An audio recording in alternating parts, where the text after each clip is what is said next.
Welcome into our Backyard Brothers podcast. We are starting June. Uh, a lot of interesting things going on. We're hitting that sports time where the NBA Finals is just starting and it's going to be winding down, and then we'll have the NBA draft, and then for some of us here, it gets kind of quiet sports related. There is baseball going on, and then it ramps up until September and October with the big stuff there. But for a lot of things, it gets pretty quiet unless you're a baseball fan until about August or yeah, September. So it'll be an interesting thing to see how we all kind of attack this from a podcast point of view. But before we jump into anything, we have a memory today that we're gonna just throw over to Cody here to start us off. Yeah, since baseball is in full swing, I was thinking of different memories I wanted to talk about, and in terms of baseball, the first thing that crossed my mind was when the Cubs won the World Series in 2016. It was the first time that they had won in 108 years, which is it's just insane to me. But congratulations to them, of course. But they were playing against the Indians at that time. Um, and it was game seven, the World Series.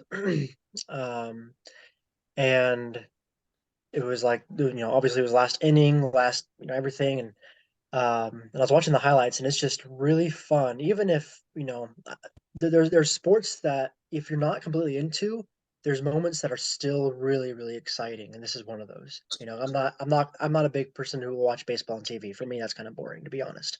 I love going to games, baseball games, but on TV, it's not super fun. However, but this part, when you see, the I don't know the names of who were on the team or anything, but Indians were up to bat, and hit it.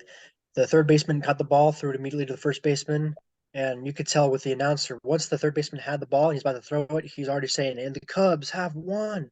And once he catches it, the stadium just erupts, have won the World Series, and you just see the excitement on Cubs players, and that they were able to bring their franchise this title in such a long time. So it's just a fun moment to watch. It doesn't matter if you're a baseball fan or not. It's something that will just ignite a desire of just competition, of fun sports in you. And so that's the memory I want to talk about. I want to hear your guys' thoughts on it. Um, that was a 7 game series that was back and forth, and it was uh, I think I watched four, maybe five of the games, including that game seven. And so I did watch that live, and it was kind of it was one of those series uh, that you love to watch because it didn't really matter to me who would win that series because it ended up being between the two teams with the longest World Series droughts in history, trying to win their first one in years. You said for the Cubs it was 108 years.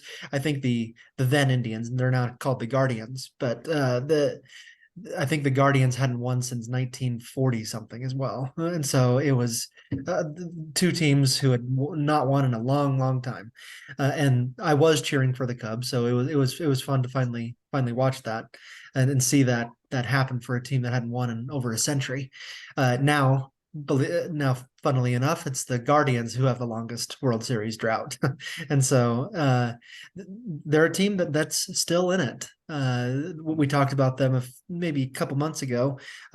Most of us, I think, picked the Guardians to win that division. So it's fun to see teams that haven't won in a long time to be up there, and that was quite a series. And it's really fun, like you said, Cody, to hear that, to see that kind of exultant celebration from teams when they win that series and jumping around, and it's finally over. They've accomplished it. So that's a great memory. Yeah, my specific memory of that, I have an interesting connection there. My boss at the time, Chicago guy through and through, major Cubs fan. He every every day at work, him and another guy that I worked with would basically meet up at one person's desk or the other and talk about, their teams. For him, it was the Cubs. For the other guy, it was the Giants. They would just talk about, oh yeah, you see the game last night, all that and this. So love baseball, talk about that. And so Cubs make it there. He had just this electric feel to him. He was excited. His name was Peter. And then after I watched that game 7, watched the win, I was excited to talk to Peter the next morning. He came in and he was just, he didn't dance down the halls or anything, but he just looked like he was at peace, and he's just happy. And I remember he said in a team meeting, he said, yeah, I scheduled my flight to go home this weekend. I'm going to go home to Chicago, spend some time with my family. And then he said, and I'm going to go to the cemetery where my dad's buried and just have a beer. And that was how he was going to celebrate, is just have a beer at his dad's grave.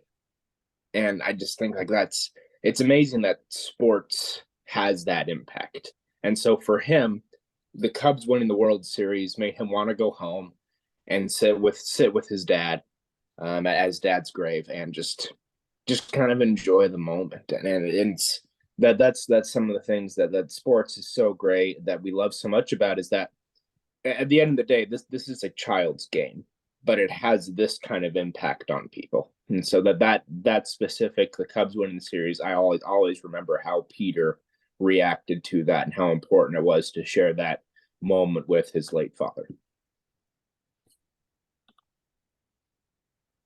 I love that. Thank you. Yeah, that's great. Yeah, you think about a team that hadn't won in 100 years. There could be 3 generations of fans that hadn't experienced anything until that. So that's a great thought.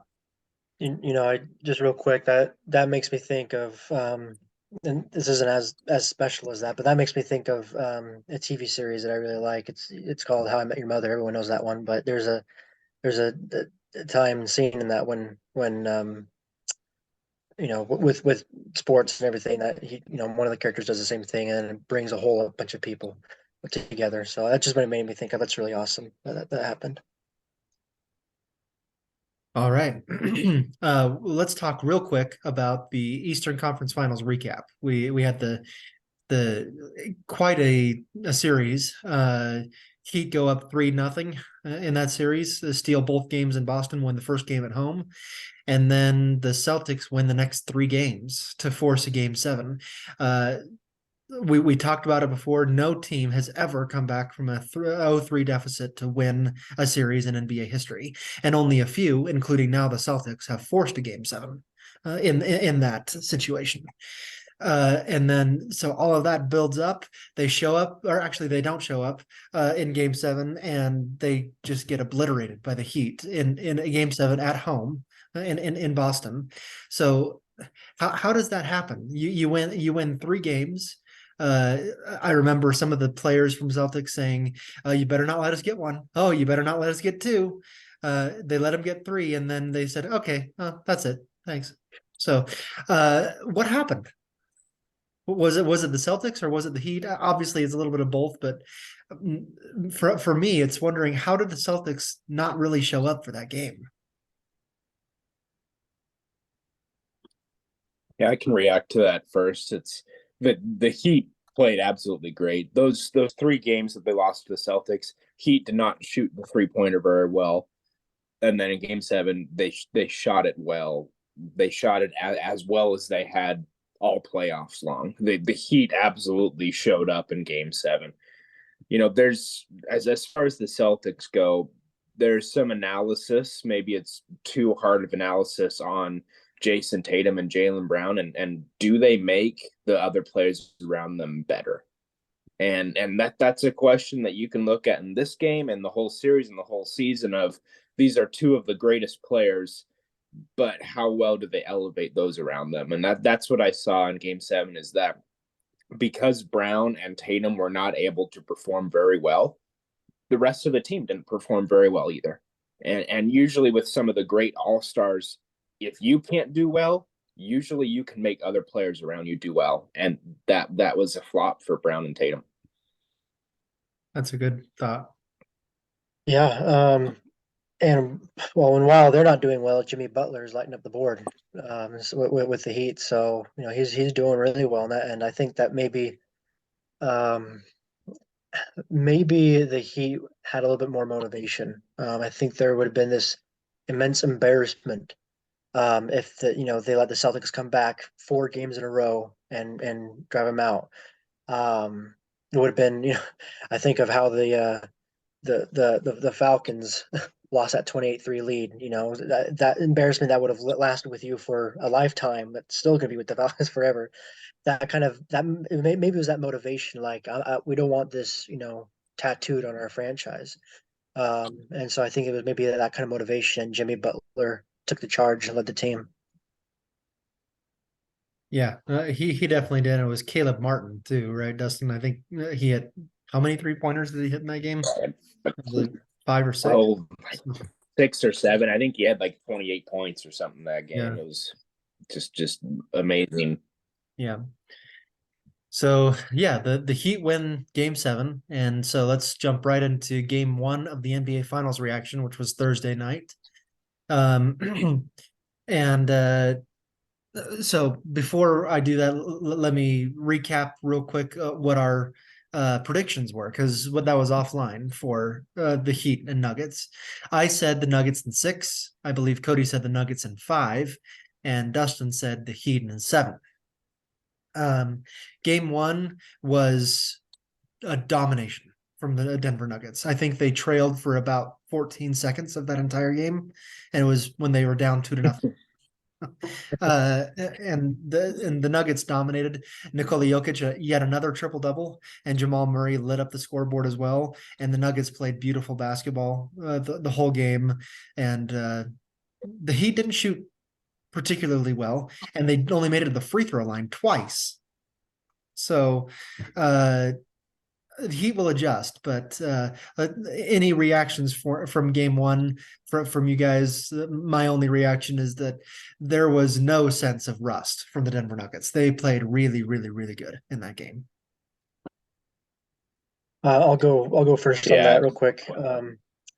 So my first thought on that is I'm not surprised that the Nuggets played as well as they did. And in fact, after the first game, my thought was maybe I should have said Nuggets in 4, and so that was my first thought. But I'm not surprised. I think this is a series the Nuggets already has in the bag, but I could be wrong.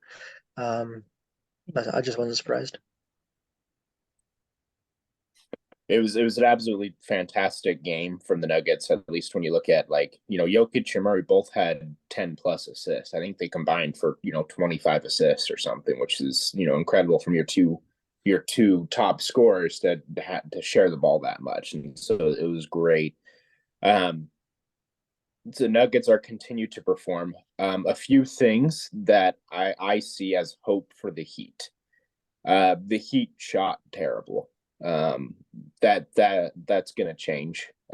They had a lot of wide open looks that they missed. And I think that if they can capitalize on that, get to the free throw line more, they'll absolutely can make a series out of it. And so the Nuggets, although they played great, scored way under their average for the season. So the Heat defense was there. The Heat defense was there and really kept the Nuggets from scoring great. I think it was 104 points and they averaged like 119, something like that. And so it was a great defensive showing for the Heat. They just couldn't show up on offense. And so if the Heat can get those shots to fall, get to the free throw line, hit the wide open shots that they absolutely got, I mean, it could be good. And you could even look at the fourth quarter of this past game where they closed the gap from 26 to 11. They were like plus 15 in the fourth quarter when they finally were able to get into a groove. And so for the Heat, this is going to be a tough series, but I'm not all that concerned. If I was the Nuggets, I was going to say, hey, I need to fix some stuff in order to get back to my scoring average and make sure that I don't let them run away with the game. So Nuggets are really strong, but I'm not all that worried for the Heat. Good thoughts. And I think the Nuggets played really well. They certainly have things to work on still to be able uh, to close out a series that the Heat are going to adjust. They've adjusted all postseason long. They've coached really well, and so uh, I'm uh, I'm not quite as confident as Cody that the Nuggets can win the series, but I think they still will. It's just yeah, the Nuggets have some work to do. We have so game two is tomorrow night, in also in Denver. Game three is Wednesday, and game four is Friday. Uh, and so we won't talk again until after game four.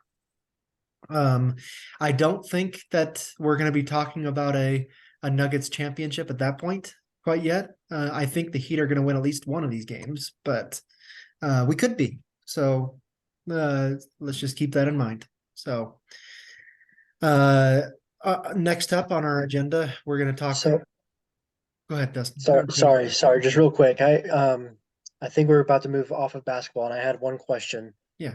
basketball related, that I wanted to pitch real quick. That me and my coworkers, my boss, were talking about this the other day, and I thought this would be a good podcast conversation. With the incidents about John Morant, as of recently, we wanted to talk a little bit about that, about what, I think this is the second incident within 1 year that this had happened, and what our assumption of, what's the discipline going to be like, what's it going to look like, what should it be like. Just, I don't want to take too long on this, of course. I just thought this was a good topic of conversation. My thought is with what he did, he needs to kind of be made an example of, in the league, and gonna maybe have at least a half season suspension and get a hefty fine. But I wanted to hear what you guys' thought and what the league should do. It's a tough one because their precedents are all over the place with NBA punishments, and so you can't really say that on the situation here's the formula that we apply, because the NBA is not consistent with how it punishes people in these situations. They're a little bit more consistent than the NFL, for example, but they're it's in this particular instance is not there's not really a precedent for it. And so the first one was 8 games, and then he immediately turned around and had another gun waving in a video. And so it's certainly going to have to be more than 8 games. But what's going to resonate with John Morant, that hey, this is your future we're talking about. And so I don't know what I know that the NBA, Adam Silver, have already made a decision. They said that they won't announce this decision until after the NBA Finals. They don't want to distract from that. But what is it going to be? I don't know, and I can't even begin to guess. Dustin, do you have an idea? Yeah, it's interesting because the NBA recently, they've taken political stances, and in this instance, John Morant has not broken any laws, right? But he's done things that he should not have. And the NBA has a pretty hefty political stance that is, pretty anti-gun. And because of that, yeah, I expect that they'll probably double that suspension at a minimum. Probably look at, between 16 and 25 games, but you don't know. Like Scott said, there isn't really a precedent. It is interesting, and I think that it's, John Morant is young, and a lot of the NBA veterans and play Hall of Famers have reached out, and I like the way Charles Barkley said it. He said, look, kid, you're not a gangster. You're not hood. You get paid millions of dollars to dribble a basketball. You're nothing. Quit acting like you're something. You're nothing. You play a kid's game. You're nothing. And that's the way it is. Remember, you're nothing. You're not hood. You're not gangster. You dribble a basketball, and because of that, you have an impact on a whole lot of people. I need to remember what that is. Yeah. Good side conversation there, Cody. And we will see maybe in the next week or two what that ruling is going to be. But yeah. and we can talk about that then as well. Moving on real quick, the Stanley Cup final is set. It's something that we talked about a few weeks ago, leading up into the playoffs, and then we haven't touched on it since. Looking back at our predictions, I think several of us had the Las Vegas Golden Aces or Golden Knights. Why did I say Golden Aces? Las Vegas Golden Knights in the Stanley Cup final, and they did make it all the way there, although it was a tough couple of series to make it there. I think they had a 7-game series, and then they just beat the Dallas Stars in 6 to make it there. On the other side, though, the Florida Panthers have kind of just trounced their way to the Stanley Cup. They just swept the conference finals to make it there, and they won the previous series in 5. And so here we go with I don't think any of us had the Florida Panthers winning, getting to the Stanley Cup, but they just eased their way to it. So any thoughts from you two about a Stanley Cup between the Florida Panthers and the Las Vegas Golden Knights?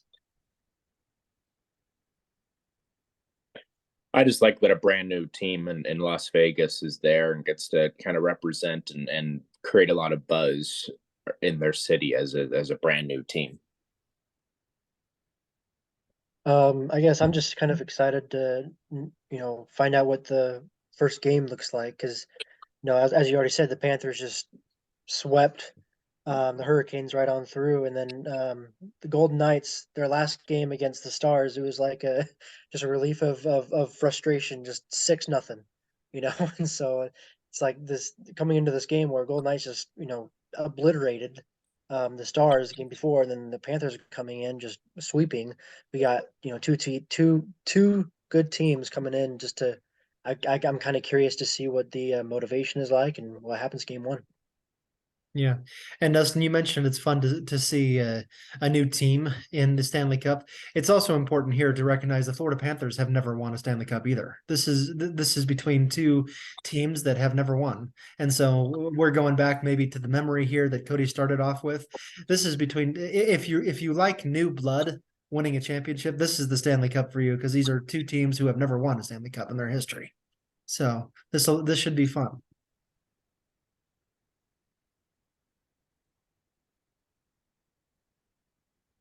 Okay.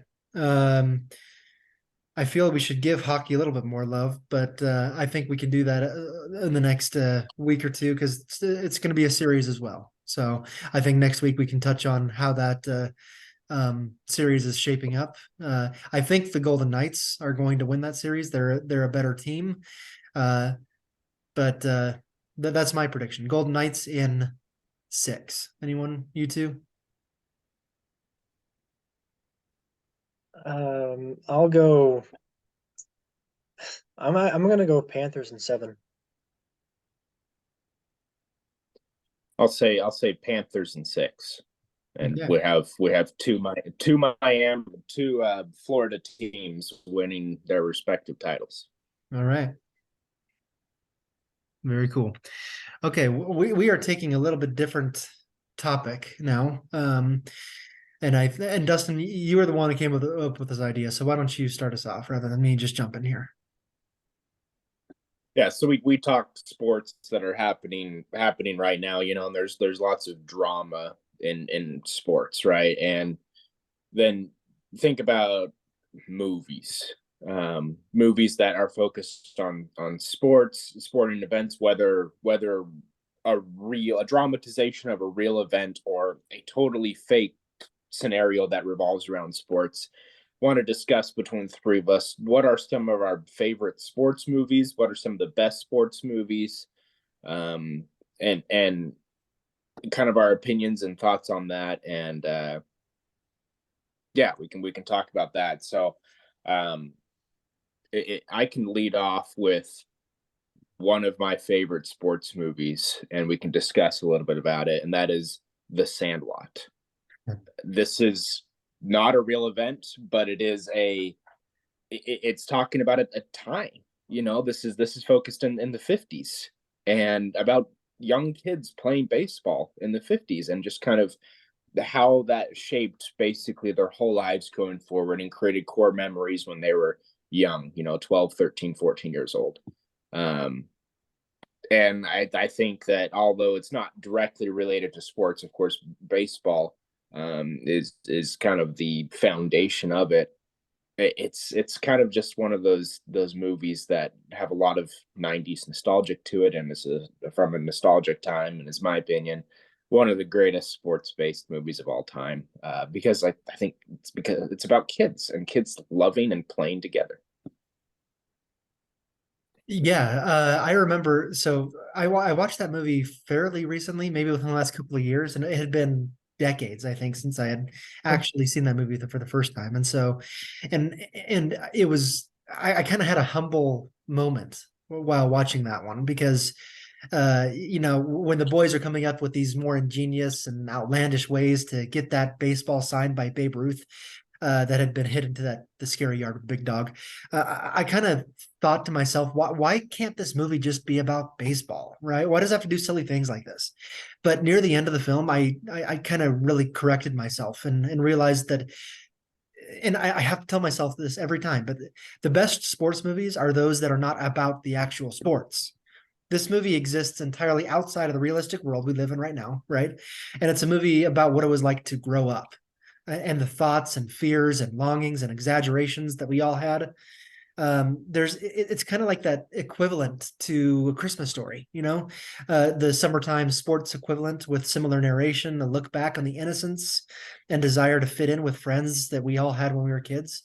And there's a sort of nostalgia here that's addictive and contagious, and you long for those times of no responsibility and just go back and play baseball with your friends, right?